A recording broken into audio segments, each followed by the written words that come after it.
so the cars are backed up to a safe distance or whatever, and my dad has I want to say the log truck parked down our driveway, so no one can get out and no one can get in. And we're just kind of standing there like, I'm a horrible judge of and I keep choking on mucus in my throat, that's Do great. you need some water? No, I'm good. Okay. And, so he's parked in the driveway, we're back far enough, again, and we're just kind of, like, 50 feet away from him, and he's got an automatic rifle or something, I can't remember exactly what it is, but, it's pointed at the ground, his finger's not on the trigger or anything, but he's still yelling, Yeah. and pointing and stuff, and, so we're just kind of standing there, and we're just watching our house. And I remember looking at it, watching the flames lick out from the front kitchen door, and looking up at the gutters and stuff, and just watching them melt off, and I'm just like, oh my gosh. And this is so surreal, like I always had images of things like this happening, like terrible things that my dad could possibly do, and it's just like one of them finally happened, and I'm not even surprised. It's just kind of shock still. And so I think at that point I actually text Michaela. I'm just like, Dad finally snapped and the house is on fire. Oh my god. I'm pretty sure those are like my exact words. And I asked her about this like a week ago. I'm like, so I know everything else that happened, but what was your like initial thought when I sent you that text? She's just like, my first thought, honestly, was, he's an idiot. Wait, what? He's an idiot. Yeah.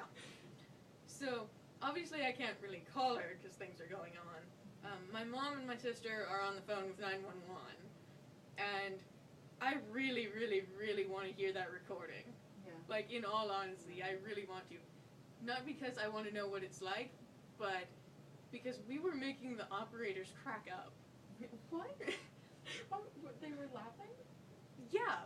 Like, okay, my family's really, really cynical when it comes to humor. Like, if we're hurting or something, we're making jokes. Because that's the only way we function. Yeah. So, I really, really, really want to hear that. I think at one point I was talking to the operator because my sister was driving her pickup. And she was asking me if I was okay. And I just kind of look at the phone and I'm just like, you know, growing up with things like that, it really builds character. And she just starts, like, snickering and stuff, and I'm just like, yes! Small victory. So, at that point, my grandma shows up. And she had parked across the street from our driveway, and she had walked up. And my sister and I both, like, gasped, because we didn't know that my grandma was coming, A. B, it's kind of dangerous. And C, it's just like, Grandma, what are you doing? And my cousin comes down from our hill. I'm not sure what happened. Oh, he walked up to the neighbors and around. So he comes to stand by us, and my grandma is talking quietly to my dad, who's yelling and pointing at us, like, oh, they asked for this. It's just like, yes, Dad, I really asked for this. Thank you. And that's all I wanted to say. I just wanted to shout, thank you. So much. So much. This is exactly what I wanted, because you know what? After this, it's over. Yeah. So it was just kind of like, yeah, this terrible thing is happening, but you know that afterwards it's gonna be better, hopefully. So it's so it's amazing to me that like that could be happening to you in real time, and you could be thinking like that and be thinking like, this is so terrible, like my family home is burning down, but after you know, like after this big old thing, like everything is gonna start slowly getting better. Our old teacher, Miss Ritzman, she was like my favorite person in the entire world. She still is. But I can't remember exactly what she said, but she said I had this kind of affinity. I could think while I'm thinking. And it was, I could think about events while they're happening like they already happened. I'm not sure what she called it. But that's just the way I think, I guess. So my mom's talking to the cops and stuff, and my sister's talking to the cops, and they're like, okay, we're sending people down. She's like, don't let them up, because my dad is mental about cops. He hates them. It doesn't matter what they're doing. Yeah. So, as long as the cops don't come up, everybody's safe. Yeah. My dad's not gonna hurt anybody per se. He has got the gun pointed at the ground the whole time. Yeah. He doesn't have his hand on the trigger. He's not like pointing it at us. The only person he ever points it at is himself. Yeah. That actually happens next. So he's yelling and stuff, and my grandma kind of walks to the side. She's not talking to him anymore. But he takes the rifle or whatever it is. I can't remember what it is. It might have been an AK. I don't know. But he takes it and he lifts his chin and he points it right about there. And my sister's telling the operator what's happening. She tells us to turn around because she doesn't want us to see this. So my sister and I turn around and we cover our ears and stuff just in case. Obviously he didn't kill himself. Yeah. But he decides, nope, he's not going to do that, so he puts it down. And I think at that point he moves the log truck. And it looks like he's going to hit us, but he's not. We already know that because you have to turn the log truck really wide to turn it. Yeah. So he does that and he puts it up on the hill that we have, or had. We still have the property, so I'm not sure. Anyway, he puts it up on the hill and he goes back to his truck. So now the driveway's open, but he's at his truck. And he comes back and he's just got this Ziploc baggie just filled with bullets and rounds and stuff. And so he's got 2 clips in his back pockets, and he's like filling another one, a small one. And so it's just kind of like, all right. And so the operator tells Melissa and I to get into her truck, and we're supposed to drive down towards the fire department, which is just like not very far, like a quarter of a mile if that. Yeah. So we do that. And we actually drive down to our neighbor's driveway, which is just around the corner, and yeah. So we're there, we can see the smoke, and a bunch of people in cars just start stopping and stuff, and it's all people we know. They're just like, what's going on? And we're just like, Dad snapped and the house is on fire. They're like, oh, okay. Because they all know my dad. Yeah. And so we're kind of standing there asking questions and stuff. My sister's still on the phone with the operator. That was the point where I had her laughing. And we just kind of stay down there for a while. And then Tyler, my sister's boyfriend, shows up with his parents' pickup because they were supposed to come and help us move boxes because we didn't know how long this was going to take or anything. Yeah. And so he's just kind of there, and he drives down to the fire department to wait. At this point, I'm texting people and calling people, telling them, I'm alive, but I can't talk. Tell people I'm alive. Yeah. So then we have to drive down to the fire department because there's apparently a detective sheriff person there, or should be soon, I guess. We end up waiting there for like an hour and a half, and all these people are stopping, all of our neighbors, all of our friends and stuff, and you guys are at the fire department? yes, we're at the fire department at this point. My mom's still up there with my dad, and my grandma is too, and they have the fire department there eventually, and the cops and stuff, and Dad has his truck parked in the driveway again, like his pickup, not his thing, and my mom keeps telling the cops, don't let people up, just don't, and my dad pretty much just held them off and let the house burn till he felt content. So they arrest him, and we're down at the fire department. Eventually my mom shows up, and everyone around us is like, oh, hugs and stuff, and I'm just still texting people, I'm alive, let people know, and they're like hugging us and crying, and I'm just kind of standing there, and I'm offering them comfort. Yeah. Like, I was never one to deliberately ask for comfort. I'm more of a helper, I guess.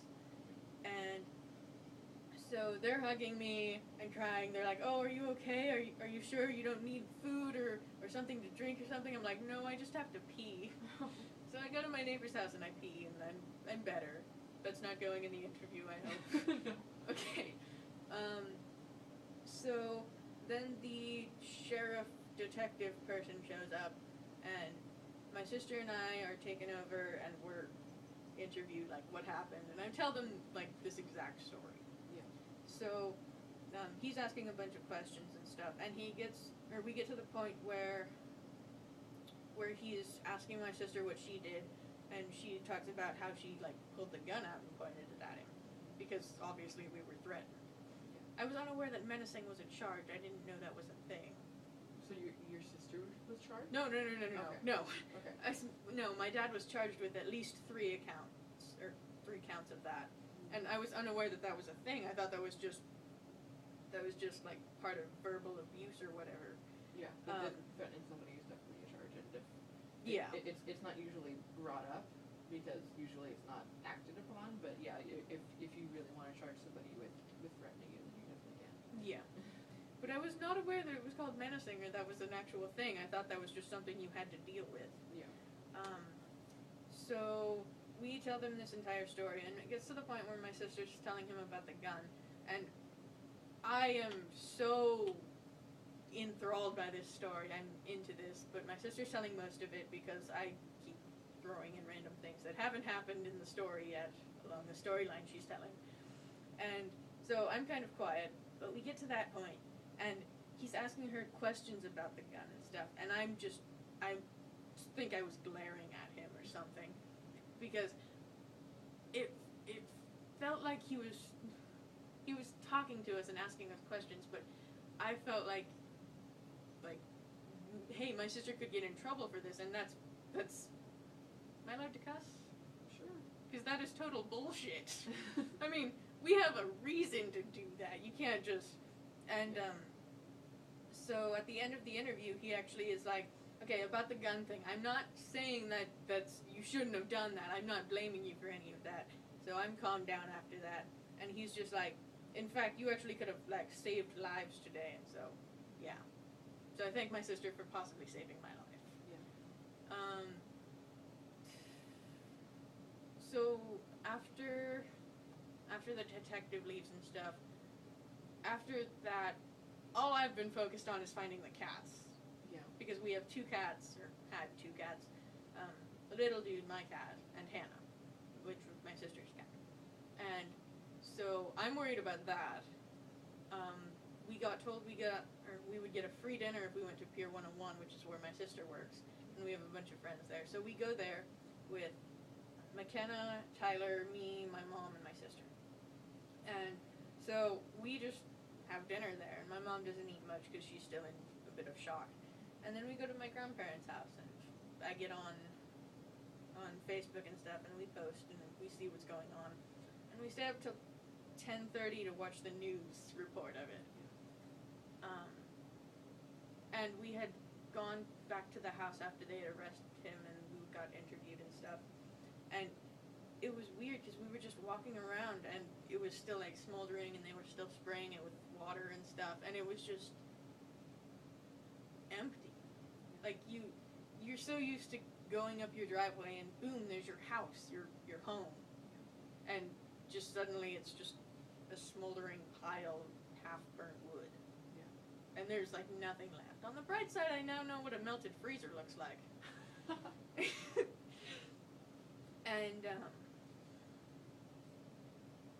And my mom was worried about my sister and I because, like I said, I don't ask for help because I don't feel like I need it. I figure if I can't solve it myself, then I ask for help. But I can't ask for help if I don't know what's going on inside my head. Yeah. So she's worried about us.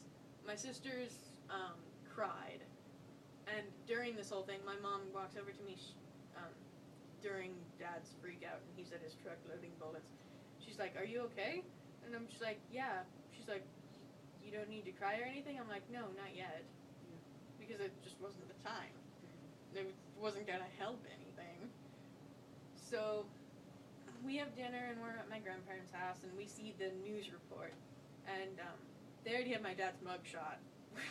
And we agreed, that does not look like my dad. Like, he's just, it doesn't look like him. And so I want to stay up longer, but my mom tells me I eventually have to go to bed around midnight. She's like, no, you have to go to bed. I'm just like, I don't want to. And my mom takes the next day off of work, obviously. Most people would have taken longer off, but my mom's job, she doesn't get any help at, so she didn't really have a choice. What does your mom do? She's the receiving clerk at Safeway, which is actually a 2-person job, but she does it all and more. So she takes one day off, and we talk about things like this a lot because her boss Randy, his wife's mom died, and he took an entire week off. So it was just kind of like, all right then. But we're used to things like this. So we stay with my grandparents for about a month and a half, and then in August we move our stuff up to McMinnville and things. But that first night my mom couldn't sleep, and around 4 a.m. she went out to the burnt down house, and she started calling for the cats, and my cat is just sitting there next to the half burnt deck, and he's just in the dark, and he just looks so lost. And she says she kind of shined her light on him, and he just kind of looks at her, and he's not sure if he wants to go to her or not, but he eventually just comes over, and he just smells like diesel and smoke, and it's just the saddest thing ever. And when I woke up in the morning, he was just curled up on a blanket in my grandpa's chair, and he just looked so happy to be home. And then we went back, I want to say it was that day, or the next day, or something like that. And we were calling for my sister's cat, Hannah. And we're looking at the burnt house and stuff. We're standing on the deck. It's sunshiny. We're just kind of talking there. And we turn around, and Liz is just like, Hannah! And she's just right there. And we're pretty sure somebody stole Hannah while we were at my grandparents' house, though, because we don't have her anymore, and she wouldn't have run away. So we just have little dude now, but he's annoying as ever. And that's pretty much it. Yep. Pretty much. I have other questions. No biggie. Okay. Well, probably after this. Yeah, probably. Told you it was a long story. No, it's not I fine. can't read the timer. We have about 2 minutes left on that. Alright. Alright, I'm gonna check the other camera really quick before I ask the follow-up question. Still going.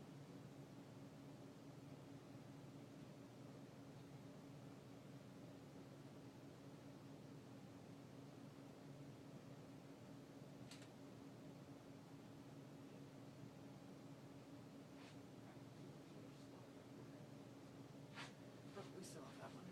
Yeah. Alright. And this is gonna be weird if you put it in the video because you're just in your pajamas and stuff. Yeah. Okay. So, do you ever find yourself? I know you said you aren't the type of person to ask for help. Do you ever? Do you think that affects you in other aspects of your life? Kind of.